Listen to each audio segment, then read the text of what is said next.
Hello and welcome back to another episode of Exos Heroes, and today we'll take a quick look at the newly reworked Fairy Queen of Protection Lepin. So Lepin just got a rework to her Fate Core and it just got released yesterday on Sunday. So for the rest of the week we'll have the new banner that gets an increased chance of summoning her Fate Core. So if you guys are looking for a top tier reviver and healer, Lepin should be on your radar. And let's talk a little bit about why she's so good. So in our most recent legendary tier list, we have Lepin pretty high on that list. I'm not sure if, these new changes necessarily put her any higher than she was. I think we had her number 3. But she is definitely, in our opinion, one of the best, if not the best legendary healer and supporter at the moment. And let's take a look at why. So very much like her original Fate Core, it's still off the Awakening line, so it doesn't change in that sense. And as we mentioned, it's really good in terms of the synergy with the rest of her kit, because what she gets is the Awakening Fairy Queen of Protection and increases her own block by 360 while decreasing her critical hit by 180. And this is really good because the fact that she gets higher block just means she will be able to sustain herself a lot better. She will be able to stay alive a lot better.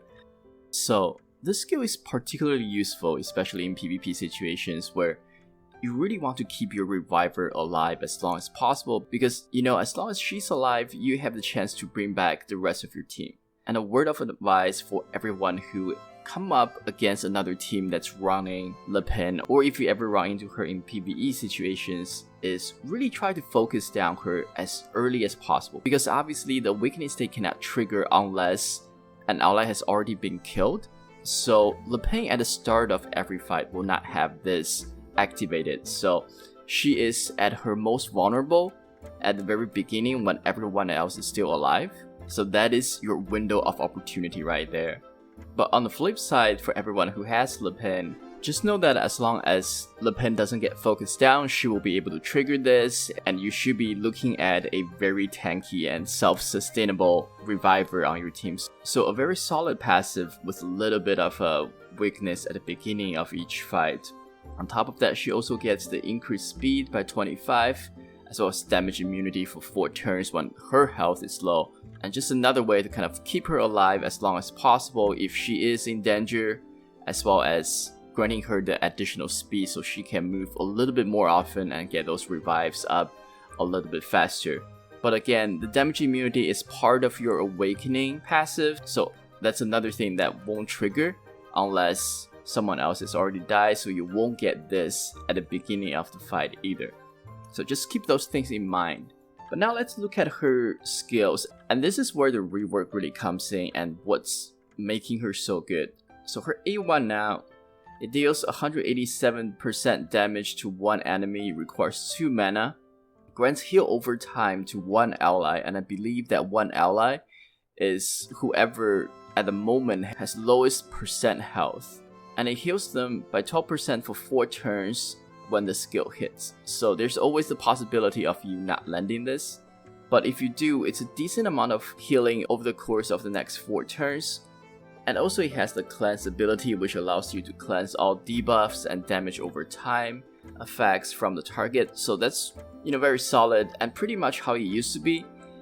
The unique thing that comes with the rework is this special effect, which resets the turn of the ally. And this can occur once every 6 turns, and this is just really strong because currently in the game there aren't a lot of heroes that can do turn resets, especially turn resets for other heroes, where we have certain heroes that can reset their own turns on kills, and there are also not a lot of other heroes that can affect turn orders of the battle. So this is really unique, and what it allows you to do is essentially at the beginning of each round have one of your high priority target move twice within the same round. So imagine if you have, let's say, Rira on your team, who is typically going to be the first person to move.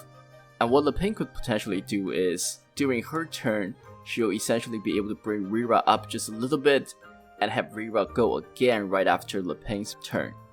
And this is also helpful because it not only changes your attack order once, it essentially permanently moves one of your hero up the attack order throughout the rest of the fight, right? Because once you reset their turns, they're always going to move a little bit faster than if you have not reset their turns. So just a very useful skill, especially if you're running a team that tries to focus down the opponent and do a lot of burst damage.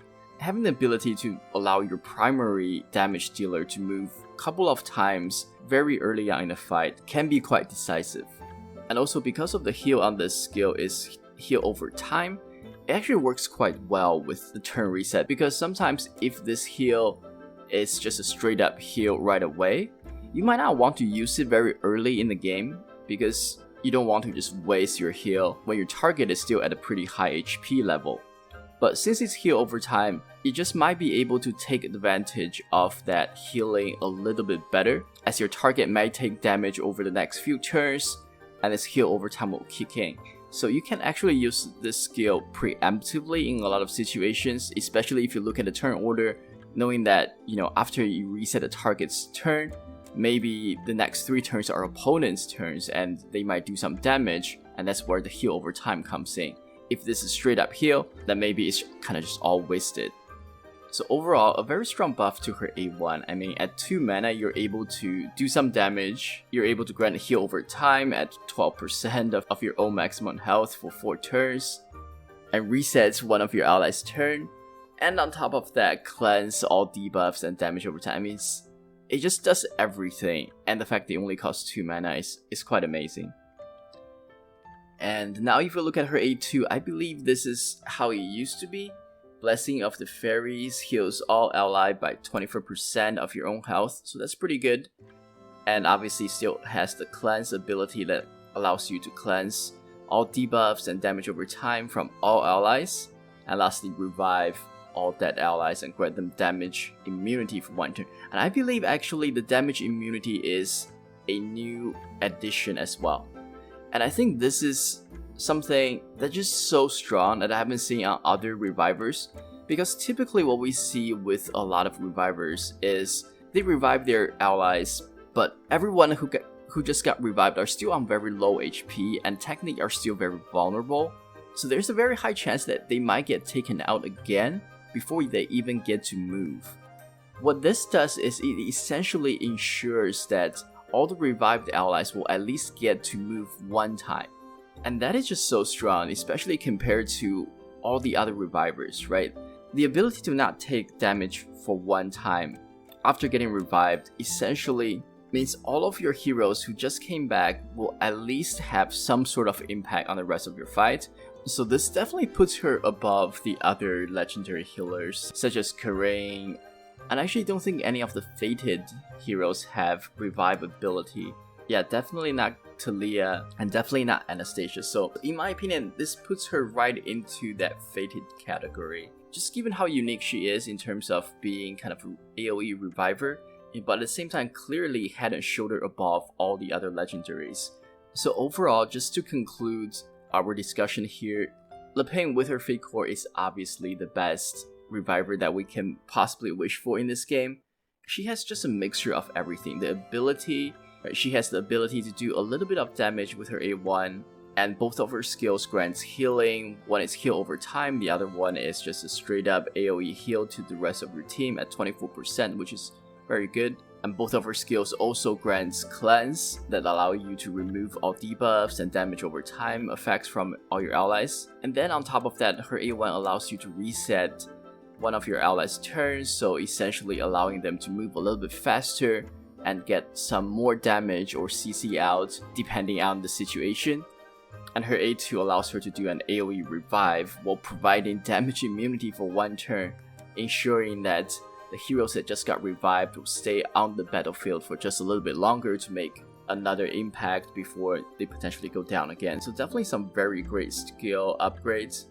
And that's all on top of the fact that her Fate Core still provides that additional survivability for her, just so there's a higher chance that she can be the last one standing and then bring everyone else back. So the potential for that cannot be understated either. Overall, Lepin is really good. Obviously, as part of this game, we all get Sibel through the story quests, so we're obviously all going to have an AoE reviver on our lineup for free. But honestly, looking at Lepin's overall skill set, she is just so much better than Sibel. So if you guys want to look for another AoE reviver, someone that you can potentially use all the way through late game and potentially in some PvP situations, especially during the tag team weeks where you need to fill several lineups, then she is definitely a great choice. I know currently we also have the FC Glen banner out there as well, but in our opinion, Lepin is the clearly better choice of the two. So if you guys are deciding which one you should go for, don't make any mistakes and go for Lepin's banner. Do not miss this chance. But with that being said, this is our review of the newly reworked Lepin Fate Core. Hopefully you guys found this informative. If you guys enjoyed it, please leave a like and subscribe. Otherwise stay tuned for more Exos Hero related videos, and we will see you soon in the next video.